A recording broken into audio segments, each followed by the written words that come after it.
Hello there good morning. അപ്പോൾ snack ബോക്സും lunch ബോക്സും ഒന്നും ഇന്ന് ഇട്ട് വെറുപ്പിക്കേണ്ട എന്ന് ഞാൻ വിചാരിച്ചിരിക്കുമായിരുന്നു. അപ്പോൾ നോക്കുമ്പോഴുണ്ട് എൻ്റെ ലഞ്ച് ഇന്ന് കുറച്ച് സ്പെഷ്യലാണ്. അപ്പോൾ സ്നാക്സിൻ്റെ കാര്യം പറയുകയാണെങ്കിൽ ഞാൻ ഇതൊക്കെ ബാഗിൽ പാക്ക് ചെയ്ത് കൊച്ചിനെയും പറഞ്ഞു വിട്ട ശേഷമാണ് ഓർക്കുന്നത് അയ്യോ അത് റെഡി വീഡിയോ എടുത്തില്ലല്ലോ എന്ന്. എടുക്കാൻ മാത്രമൊന്നുമില്ല, വേറെ ഉണ്ടായിരുന്നൊരു പാത്രത്തിൽ 3 ബിസ്ക്കറ്റ് ഇട്ട് നിങ്ങൾക്ക് ഡെമോൺസ്ട്രേറ്റ് ചെയ്തു, സിമ്പിൾ.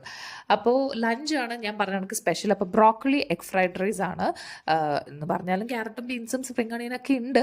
അപ്പോൾ ഇതിലേക്കുള്ള ചോറ് ഞാൻ തലേന്ന് തന്നെ സെറ്റാക്കി വെച്ചു. അതാകുമ്പോൾ രാവിലെ നമുക്ക് അത്രയും സമയം ലാഭം, പിന്നെ നല്ല എന്നുവെച്ചാൽ നമുക്ക് നല്ല തണുത്ത ചോറല്ലേ കുറച്ചുകൂടി നല്ലതെന്ന് പറയുന്നത്. അപ്പോൾ അതിന് വേണ്ടി സെറ്റാക്കി. പിന്നെ നല്ല ചൂട് പെപ്പർ ചിക്കൻ. അത് കാണുമ്പോൾ തോന്നും ഇപ്പം ഞാൻ ഫ്രഷ് ആയിട്ട് ഉണ്ടാക്കിയതെന്ന്. ഒന്നുമല്ല, ചൂടാക്കിയതാണ്. ഇന്ന് നല്ല രാത്രി ഉണ്ടാക്കിയതായിരുന്നു.